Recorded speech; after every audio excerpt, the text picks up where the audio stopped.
perfect loves, no fairy tales, Hollywood or romance books. I think love walked in the room today.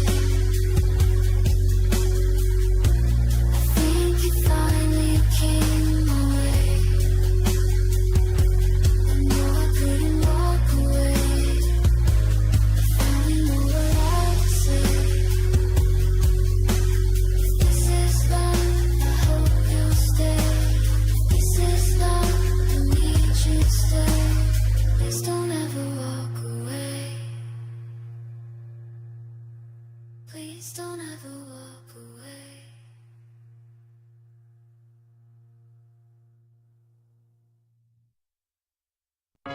Living homeless in a place where I share all the space. I'm grateful for what I've got, but it challenges me a lot. Like finding a place to meet clients so I can get off the street. I've got no money in the bank, can't even put gas in the tank. Walking everywhere in the heat leaves me sweaty, not sweet. I'm striving to do better, it's true, but I don't always know what to do. I've got all this value inside me, but it's not always so easy to help other people see I'm a walking golden opportunity. Today's a new opportunity to change our current society. The help you get today can get things on their way. I don't want a handout, that's not what I'm about. I just need a hand up, a little love to fill my cup. I'm a writer, an artist, and a designer, copywriter, marketer, trainer, and planner. My list of skills runs miles long. You're wondering where I went wrong. I'm in a love-hate relationship.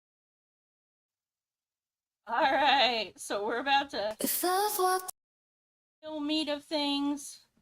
Let's get things going. If it'll show up for me, yes. There we go. All right, now you can hear me. Woohoo! Oh my goodness. Let me mute that background noise for me so I don't have to hear my own echo. Never quite what I want. And I should probably point the microphone at my mouth so you guys can actually hear what I say. Not that I say anything incredibly important or impactful, but, you know, it is a stream, and it would be a weird stream if you couldn't hear me properly. So, at any rate, I'm going to read through the last chapter we write just to set us up in our proper framework, and then we will get started. So, Hawkeye's Dilemma.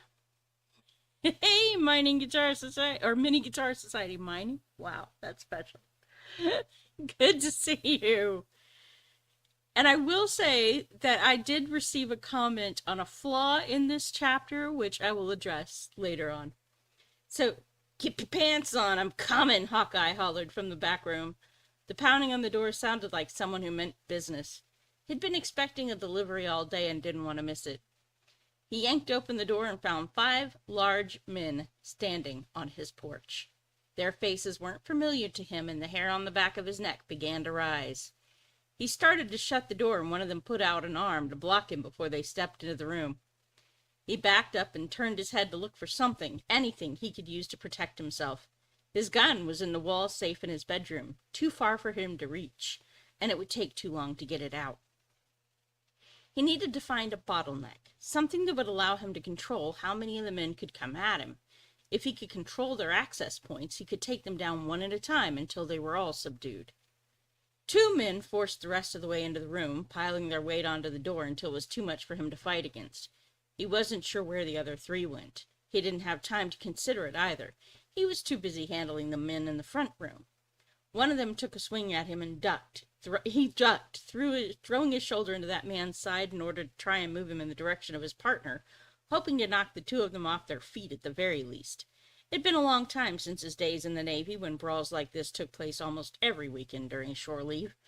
His plan mostly worked.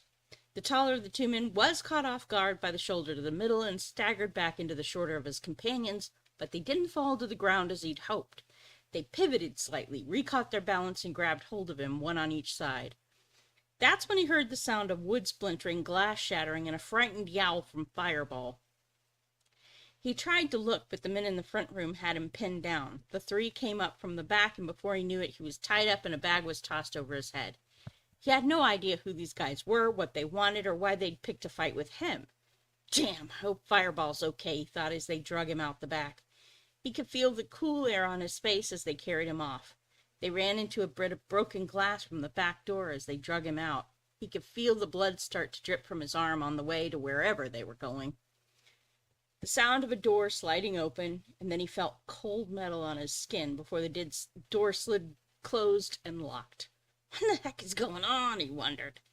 His days in the Navy were long over. He'd not been part of the force for more than 15 years, not since he'd taken his last tour.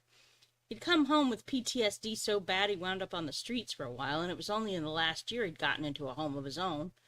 The online guitar community had been a healing place to be, and joining a band helped provide connections and a regular way of contributing to something.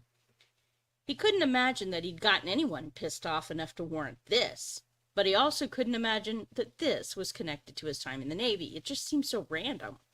He didn't have money enough to be a ransom victim. Who the heck would even want to kidnap him, and why? He didn't have long to think about it as the engine gunned to life and the rattling sounds of the tools around him formed a kind of music all its own. He tried to focus on counting turns and listening to conversation. Someone in the front seat began speaking in Russian. He recognized the cadence, even if he couldn't understand the language.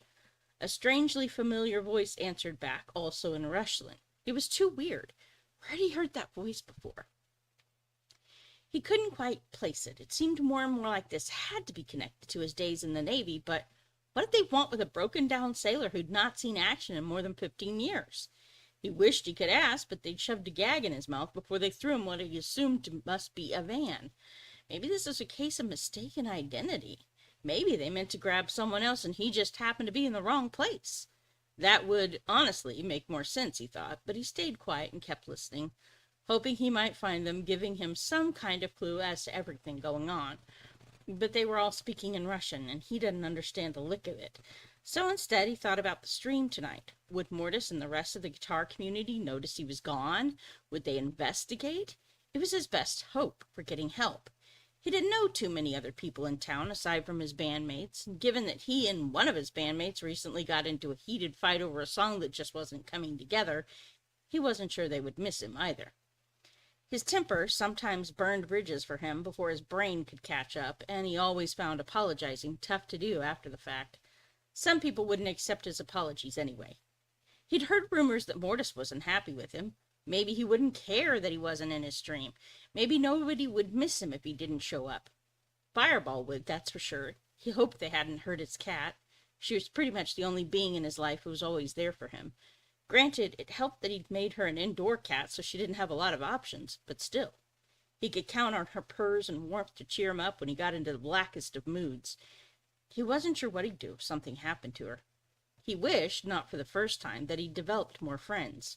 More people who might care if he went missing and who would notice if he weren't there. But he'd not been too good about it. It was hard to make friends when you felt like your life was too messed up to be worth being friends with. The bass playing gave him an automatic in with most bands, but then his personal problems would get in the way. Inevitably, his life would collapse around him and he'd have an episode, and before he knew it, they would get tired of him too. It seemed to be a regular thing for him.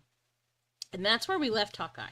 Now, before we went, we decided that 67% of this next chapter coming up, is going to be from Seymour's point of view, and 33% will pick back up with Lauren. So that's where we are. Now, I'm going to point out to you the flaw in the previous chapter that was pointed out to me by somebody who was kind enough to email about it. And as he pointed out, an experienced kidnapping team would not have piled all 5 of the guys on the front porch as they were preparing to kidnap Hawkeye. It would probably be one person at the front door, maybe with a backup partner, and then the other 3 guys would be staged at the back door to prevent any kind of hope of escape.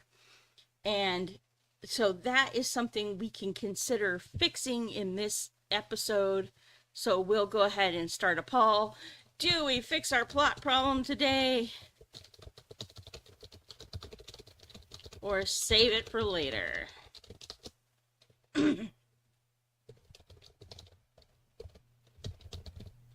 Now, as I tell people all the time, what we create on stream is a rough draft.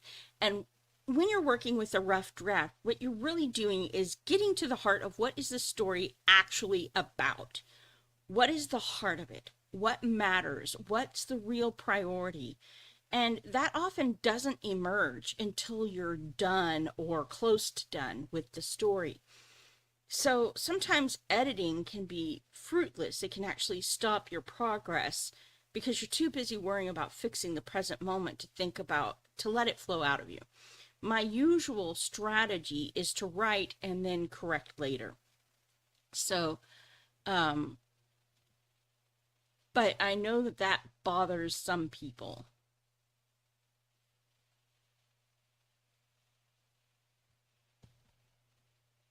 So I got 4 votes for today and 4 votes for later.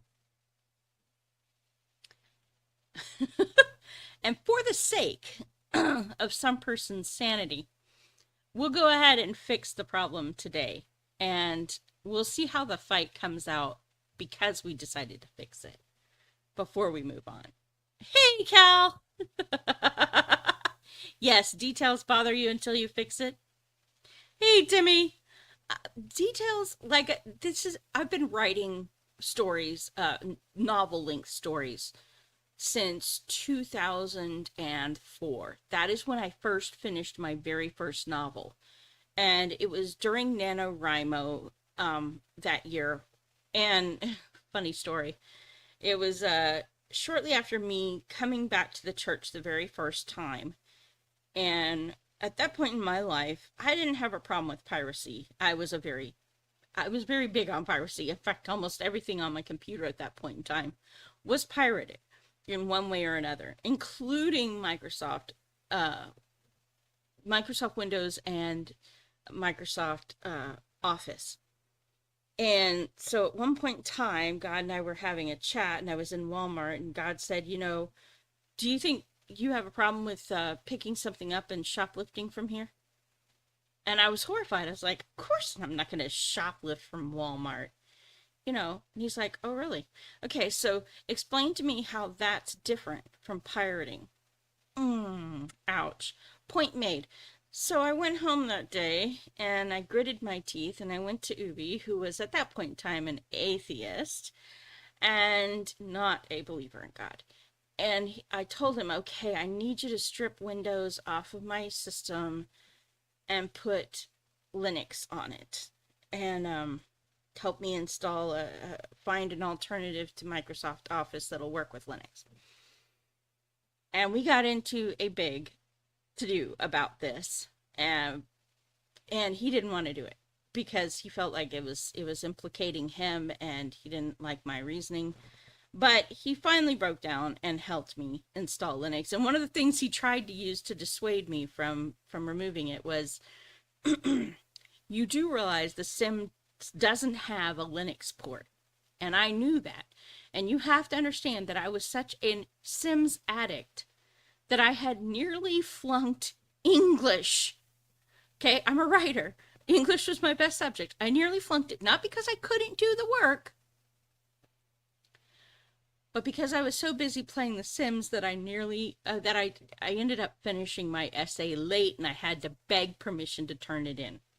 So that's how bad my Sims addiction was. And now I was being told that if I put this on my computer, if I put Linux on there, I wasn't going to be able to play The Sims anymore. I was going to have to break my addiction. Well, that was in October. And it was about 2 weeks before November started, obviously. So NaNoWriMo, which is National Novel Writing Month, starts November 1st every year. Now, there's been some funniness with NaNoWriMo, so other people have picked it up. But the basic principle at the time was you wrote a 50,000 word novel, technically a novelette, in 30 days. I had been encouraged to participate in it by writing panels before. I knew about it. I had never attempted it. It seemed overwhelming to me. I didn't think I could do it. But that year, because I no longer had The Sims distracting me, I decided I would give it a shot. And so I sign up for a National Novel Writing Month. I sit down and I calculate, okay, how many words per day do I have to write in order to be able to finish a 50,000 word novel in that 30 days? And the answer was 1,667 words a day. And I was like, oh, okay, well, that's not too bad. I write college essays that are longer than that on a daily basis. I can handle this. So sure enough, and I'm grateful that they sent the first email they sent, because I open it up and it tells you, okay, if you get stuck in the middle, they did not have the wine at that point, Jeff. They did not have the ability to play Sims on Linux at that point in time. It didn't exist, and I definitely was going to have to give it up. You could do it now, but they didn't have it then. At any rate, so I got that email, and it said basically, okay, if you get stuck in your writing, there's 3 things you should try doing. First of all, drop a new character into the story and let your other characters react to this new character and see what happens and where it takes you. The second thing you should do is to perhaps drop a new crisis. Cause something bad to happen so that the characters have to react and respond to it. And the third thing to really help you with getting past writer's block is give yourself permission to write the biggest pile of horse dung the world has ever seen and fix it in editing. And so when I write rough drafts, this is a long story to tell you a short thing. When I write rough drafts to this day, I follow that give yourself permission to write the biggest pile of horse dung theory. Because what it does is it frees you from the perfectionism that can otherwise cause you to stay stuck on, yes, Wine released in 2005, and this was 2004, so.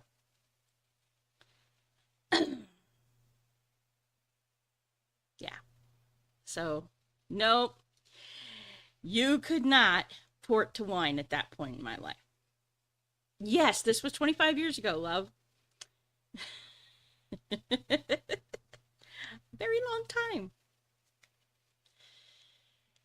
So, at any rate, hard to believe, but yeah. At any rate, and so that is the story of how I got to the first book finished. And it technically didn't have an ending to it, so I technically didn't finish it. But I had 50,000 words, and I'd never been able to get past chapter 5 in the past. So for me, this was a major accomplishment. Now, I wouldn't write my first book that had an actual ending for another 4 years. But the point was that I knew that I could. That I'd gotten through 50,000 words. I knew that I could. The end was in sight. It was very close to finished. I just didn't. And to this day, that book doesn't have an ending. But I also would never publish that book. I would never, let anybody really look at that book because it was total hot mess. But that's okay. The point was I'd done it, and it gave me the confidence to know I could do it. And so 4 years later, I didn't just write 1 book that year. I wrote 3. It's like...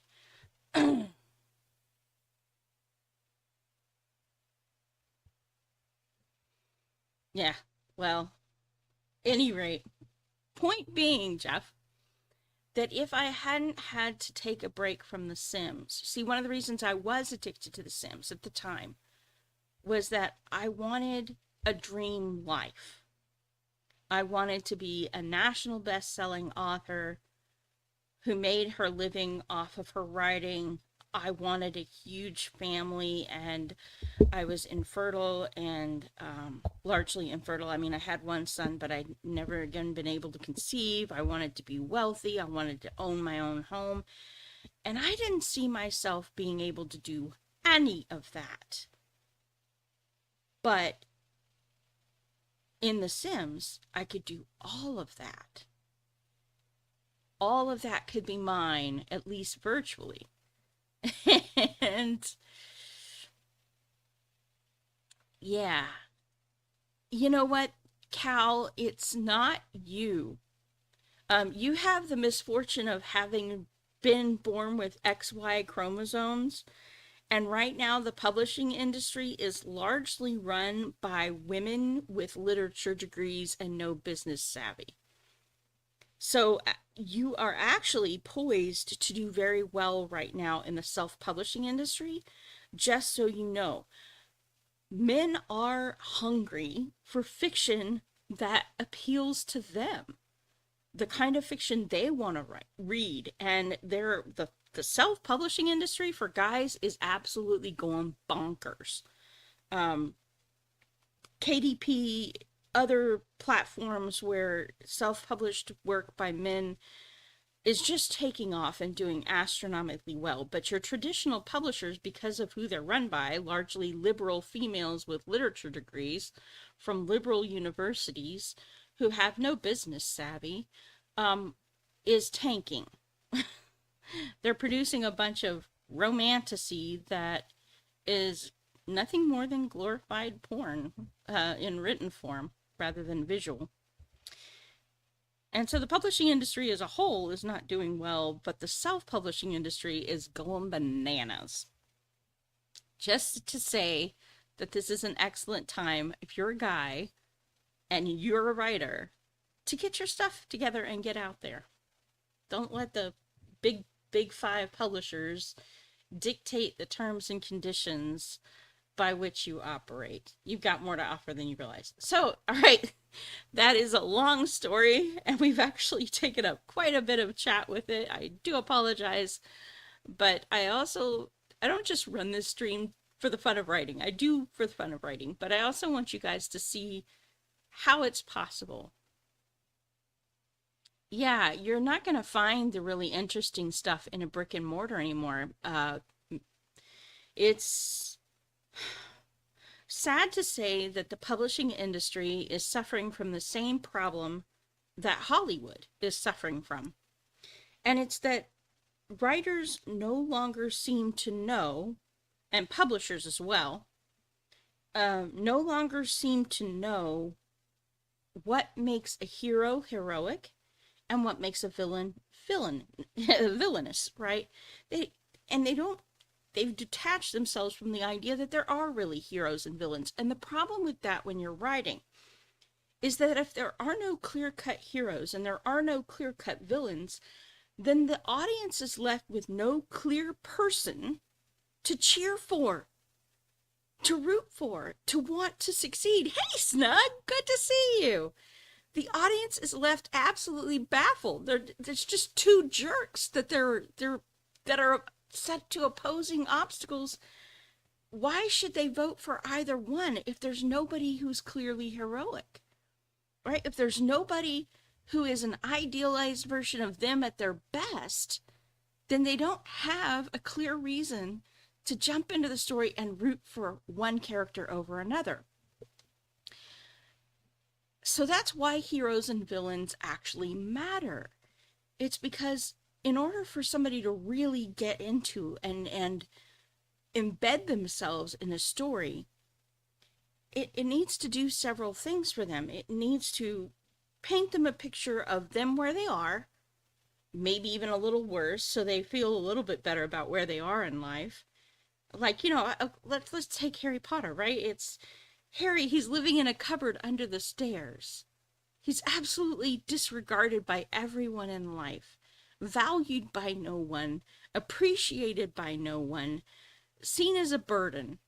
Yeah, exactly. If the characters are all jerks, why are you voting for any of them? And that's the problem you have when you don't have real heroes and villains, is that nobody's got anybody likable to root for. And so, Harry Potter at the beginning is helpless, powerless, living in the worst circumstances, abused, bullied by his own family, not overlooked and unwanted. literally tossed in the cupboard under the stairs like some used garbage. And a lot of kids in the world felt like that. They felt, and maybe their lives weren't quite as bad as Harry's. And if their lives weren't quite that bad, looking at Harry's life made them feel better about where they were. Right? So automatically they empathized with Harry. They could see themselves in Harry. They could imagine their lives being just that little bit better than Harry's. And then we watched Harry progress to becoming a true hero, right? He went on this journey, literally magical journey, into a world he'd never encountered before, where he wasn't even the best at what he did, but he had a unique quality about him that allowed him to take center stage. And every kid wants to believe that there's something about them that makes them significant to the world. And that's what Harry Potter gave them, was a vision of who they could be if they leveraged that special something about them and helped save the world because of it. Now, we get back to Hollywood, though. They don't have that. They're not doing that. The heroes, the quote-unquote heroes they have are pretty flat. They walk into the scene a badass, they leave a badass, there's no growth, there's no arc, there's no challenge, there's no struggle. Villains, there's hardly any distinguishing characteristics between the hero and the villain, because Hollywood bought into relativism, which says that, it's good if I like it, it's bad if I don't. And that's the distinguishing characteristic between good and bad. And so when you don't understand what makes a thing good and what makes a thing bad, you can't write good heroes and good villains because you don't know what they are defined by. So I'm going to give you Brandy's life tip for writing heroic heroes and villains people love to hate. And it's this: the difference between a hero and a villain isn't their goals or their motivations. A villain can be an absolute hard worker, absolutely convinced and convicted that his pathway is the way to save the world. The difference between the hero and the villain is who they're willing to sacrifice in order to achieve their goal. That's the crucial difference between a hero and a villain. It is not the outcome. It is not the goal. It is not the motivation. Villains all the time will tell you their motivation is for the greater good, and they sincerely believe that they are working for the greater good. The problem with their version of the greater good, though, is they're willing to sacrifice everybody else in order to achieve that greater good, but they never see themselves as a person that's sacrificable because they see themselves too crucial to the outcome to be sacrificed. They believe that they are so special that the outcome of greater good could not be achieved if they were ever to sacrifice themselves. So they'll sacrifice anybody and everything else. Whereas the hero sees everybody, including themselves, as crucial to the success, but they understand that if they are willing to sacrifice themselves to help everybody else achieve that greater good, even if they don't get to taste that better world, the better world still gets to happen. Humanity gets a better place to live. And so they are willing to lay down their life for the sake of their fellow human being, and that is the ultimate quality of a real leader. Real leaders are willing to sacrifice themselves to make sure that their people get ahead. They're willing to give it all, lay it all down on the line, if it means their people get ahead. And when you have somebody who's willing to sacrifice themselves for you, it develops loyalty. It develops trust. And that's the qualities you find in a real hero: loyalty, trust, respect, and willingness to sacrifice yourself over others. So until you have a clear understanding of the difference between good and evil, you have trouble writing a story where anybody in the story is somebody that the reader gives a damn about. And if the readers don't care about who wins, They don't care about what you're writing. So, and yeah, Cal. All right, so most of us decided we're fixing this thing today, Crosby, today. We are not waiting. Good to see you, Malachi. Good to see you, Sparky. And I'm so happy to see you, Timmy. Yeah, later. See you later.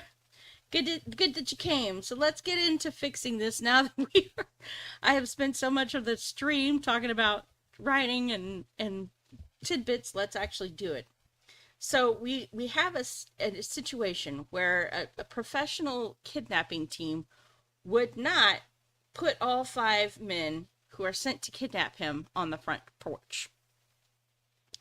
So we need to fix that. Okay.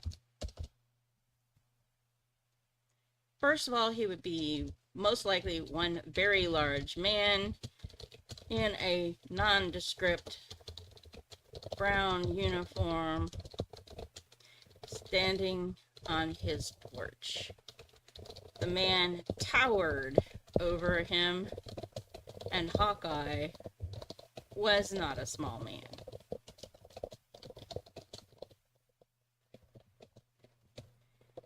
Filling the doorway.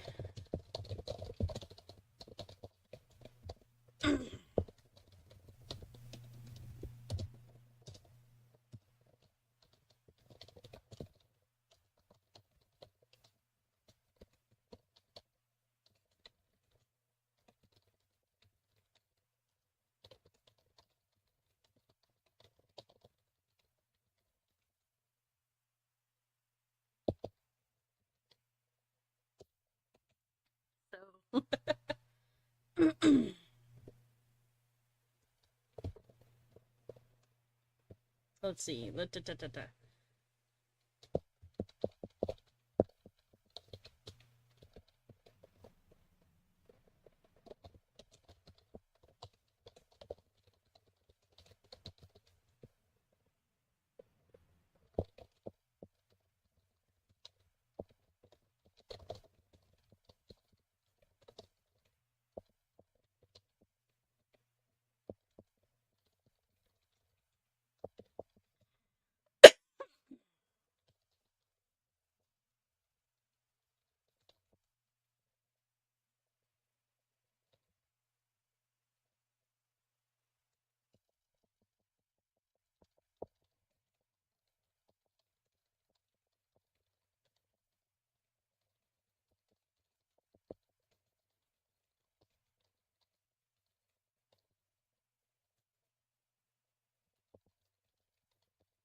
Oh, let's see. Let's see. We need the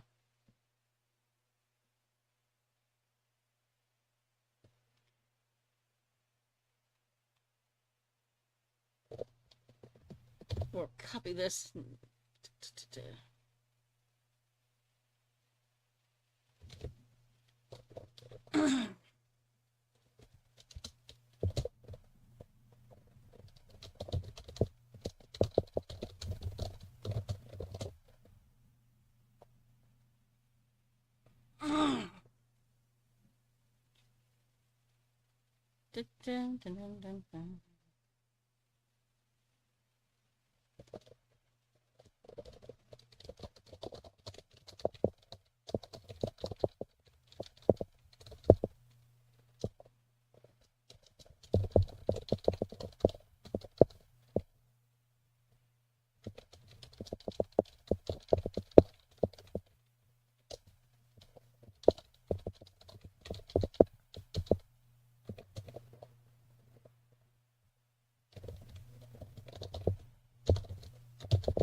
Oh, you got a new laptop. Nice. And a new phone will be here. Well, I have spent a long time being a secretary, so that is there. I actually spent decades in administrative services, so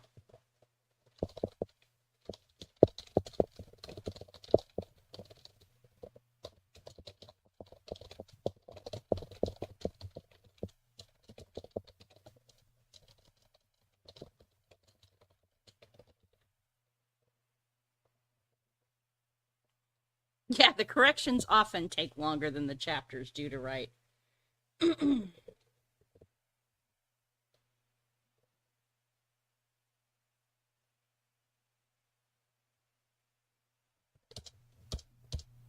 We're not going to give Hawkeye much of a chance to fight because, you know, at this point in time, there really isn't.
You're in the market for a new laptop?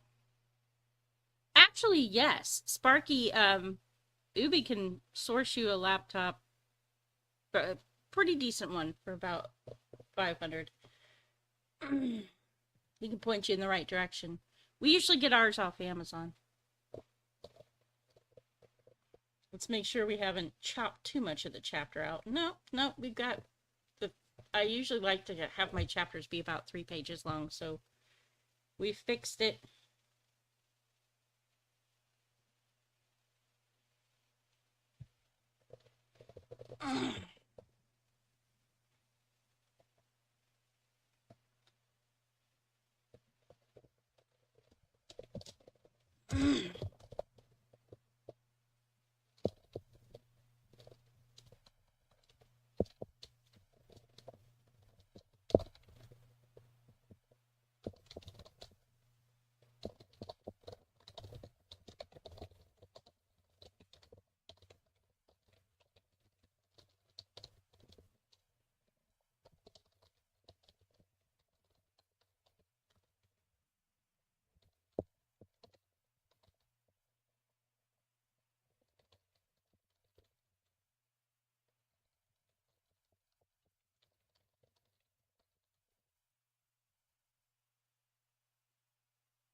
All right, so we're gonna start with Seymour. Let's see. Let's find out where we left Seymour.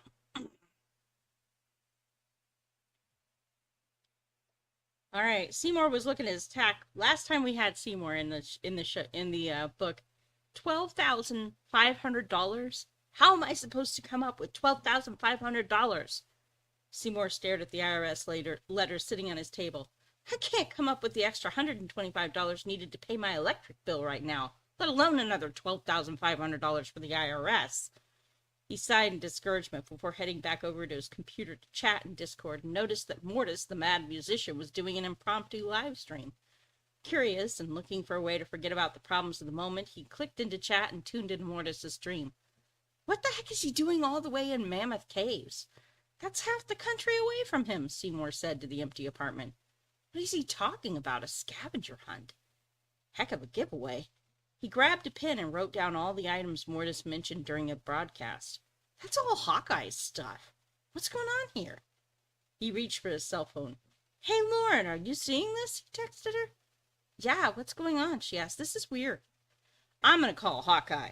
What the heck is Mortus using all his stuff to run a scavenger hunt? Seymour asked her. I know, right? Let me know what you find out. Seymour dialed Hawkeye's number, but it didn't even dial before it dropped his call. Maybe he's forgotten to take it off Do Not Disturb mode, he thought. He shot a text back to Lauren. Hey, you live in the same town as Hawkeye, right? She texted back, sure do. Why? He texted her, he's not answering. Can you check on him? Lauren's answer brought a smile to his face. I'm already on my way. Seymour set the phone down and fired up Fortnite. A few rounds of playing with his friends online would make things better, at least until Lauren could tell him more about what was going on with Hawkeye. Okay, so that's where Seymour left off, so we're going to pick back up with his story. You keep closing the screen every time you hit a button? Yeah, no doubt.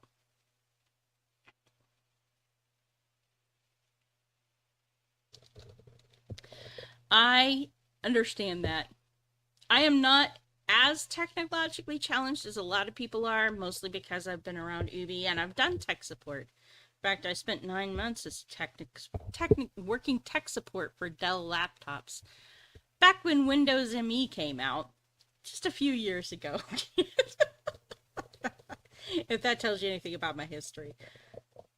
It's where I learned that the real difference between men and women comes down to the difference between DOS and Windows. Men are very much DOS, binary creatures. If you type in the exact right thing and you tell them the exact right thing you want, and they can run one program at a time, but they run it really well. They do not multitask. Don't ask them to. They don't take hints. They need you to tell them exactly what you want them to do. But they'll do it really well, exactly as you ask them to do it. Windows was terrible because it was trying too hard to be friendly, user-friendly to everything that a user wanted. It was running so many processes in the background that it would get overloaded and eventually crash. And that's a lot of what goes on with women. We're running so many processes in the background, taking care of so many people's needs, expending all of our resources, and then eventually we get to this point where we just don't have anything left to give, and all that we need is a little bit of time for a reboot and we'll be fine. But everybody else gets freaked out by it in the meantime. So, all right, 64. So Seymour.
They fried you for no reason.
Oh, no, no.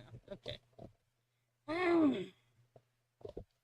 Oh yeah, and at the very beginning, we were supposed to have Lauren check.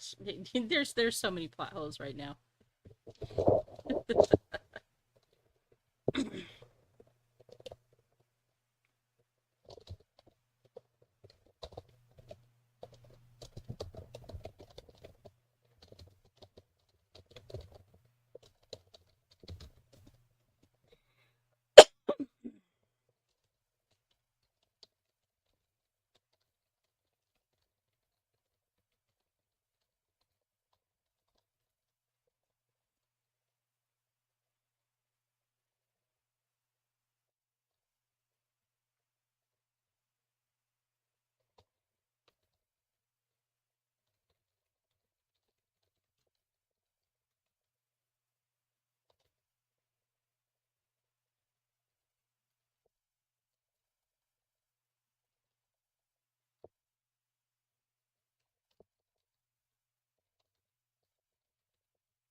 Now let's see. What is Seymour gonna do? Is he going to jump in the car?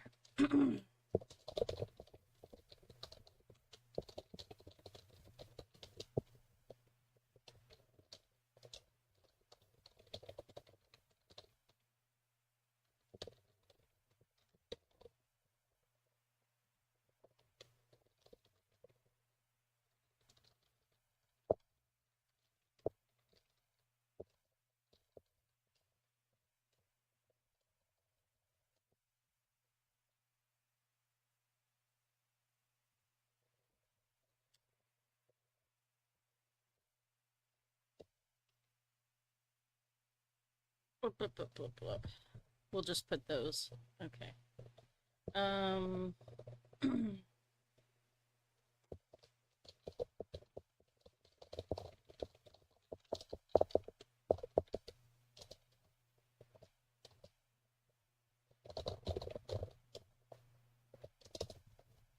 There we go. We'll give 3 options. What's Seymour gonna do next? Jump in the car and head for Mammoth Caves, call on another streamer and see if they know something, or start streaming. It's our story. We get to decide. We can make anything happen.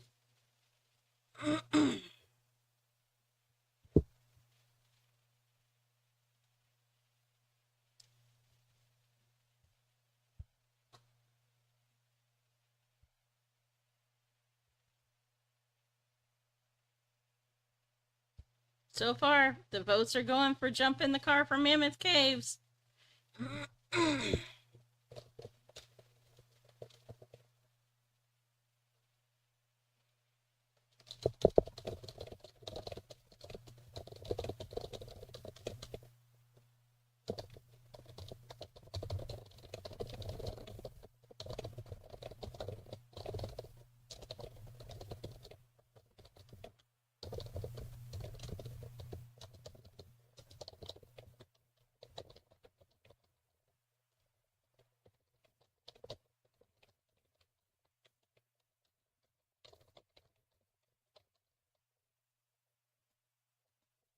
Yeah, there we go. Yeah, Seymour needs to see more. Woohoo! I agree, y'all. Good call. All right.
Oh, let's see.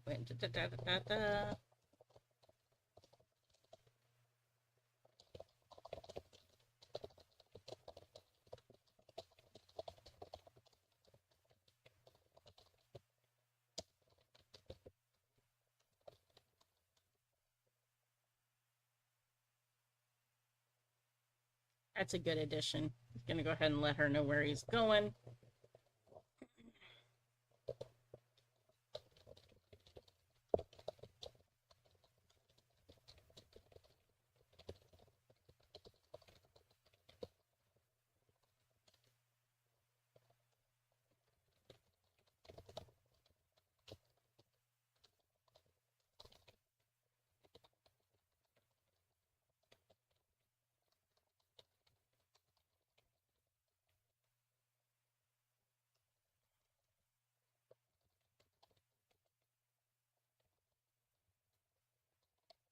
Oh, yeah.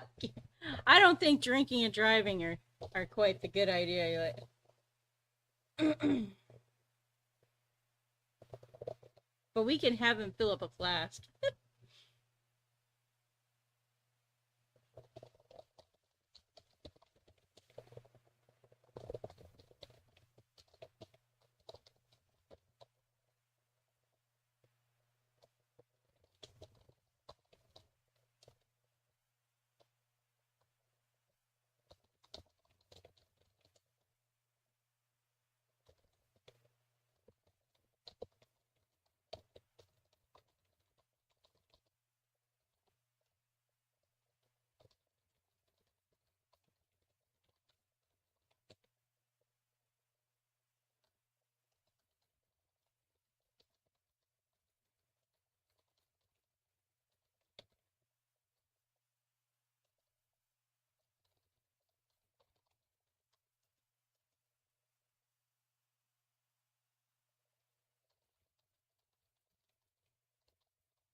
5 minutes to go.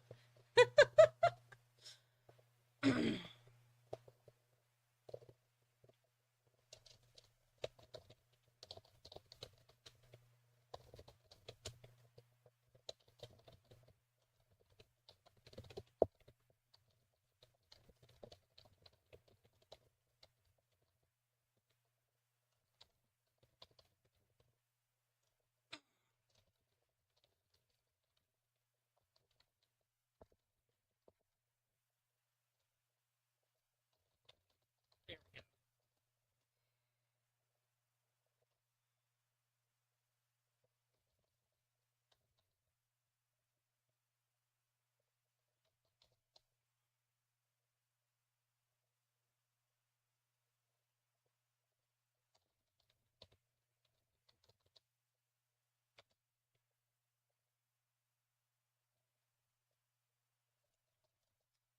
Let's see.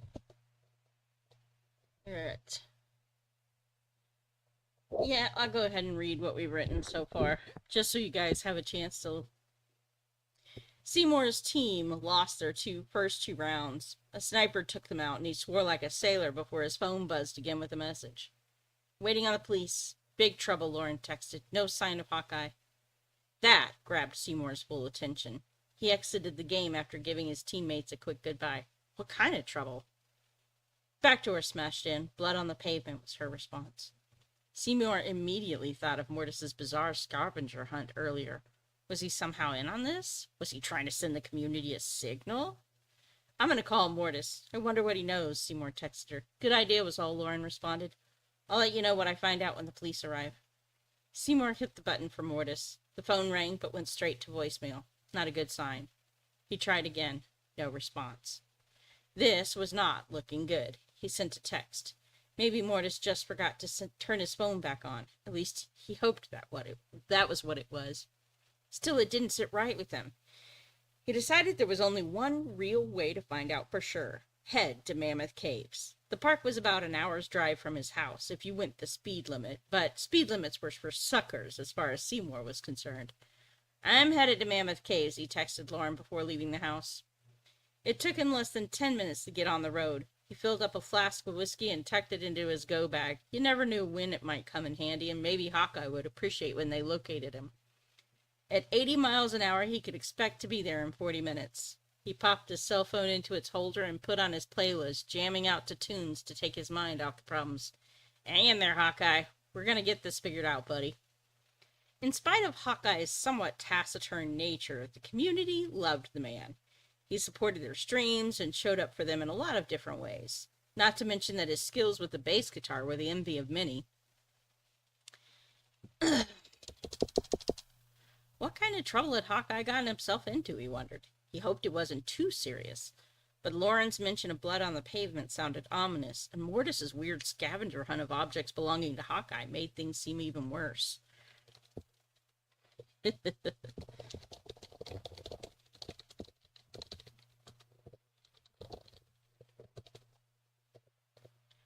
It was disorienting, yeah.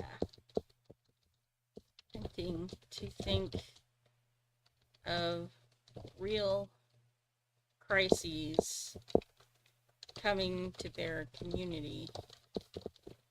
Most of the problems they faced in common were financial, familial, or gear related issues. This, though, this was next level. Hey, no worries, Timmy. I'm just glad to see you at all. Glad you're out of the hospital. Hope you're getting to recover. Hope things are going well for you. And on that note, guys, it is 3:00 p.m. We have done a lot. We haven't done a lot of writing, but we have done a lot of discussing of writing and a lot of different scenarios. And you guys have learned a little bit more about me and a little bit more about what I do and how I see the world. So hopefully it's been a good time for you. I am going to set up the link for my stream come Monday, which is my art and chill stream, which I do. And you guys are more than welcome to join anytime I do those, writing and chilling, or drawing and chilling. Gosh. All right. I love doing those streams. It's a good excuse for me to do my art on stream. Good excuse for me to spend about an hour and a half dedicated to doing nothing but what I love doing anyway. And it's helped me get better at figure drawing. I've noticed that it's become easier for me to position figures on a. Let's get that scheduled for Monday. And 6:30 p.m. is the usual time. Now, if you guys should ever desire to contribute in any way to the health and well-being of my supplies or my writing tools or anything else, you guys will find in the description that there are various ways to tip the writer, tip the artist, and if you choose to use those, that's great, and if not, that's also fine. Now, having said that, if you guys would like to promote anything or have anything that you would like me to promote, yeah, blood on the pavement at Klutz's tail. That's true, you know, I mean, blood it depends on the level of splatter as to whether it's ominous or just, oh, wow, cut yourself on a nail, did you? But yeah, any rate, if you guys have anything you'd like to promote, if you guys have anything you want me to promote for you, you're always welcome to drop it in chat. Let me know about it. I'll be happy to talk about it. I know that Jeremy is doing a stream later today, and I think it's continuing on with the benefit for the tooth, who's going through some really tough financial times. So let me look and see if I have that link, because you know, we've all had hard financial times, and we all need a hand up every now and again. And it's never anything to be ashamed of to need help. And it's never anything that anybody should hesitate to be honest about, because we're all there eventually. Everybody's going to need help from time to time. But I'll see if I can find that link and put it on the community post, you guys. And if you get a chance to help him out, if you can help him out, let's see, then that's always great. I'm not finding the link right now, but at any rate, take a look for that. See if you can find it. If you can support him, please do. If you can't, it's understandable. You know, maybe you're going through hard financial times. I know things aren't always easy for us either. But yep, thanks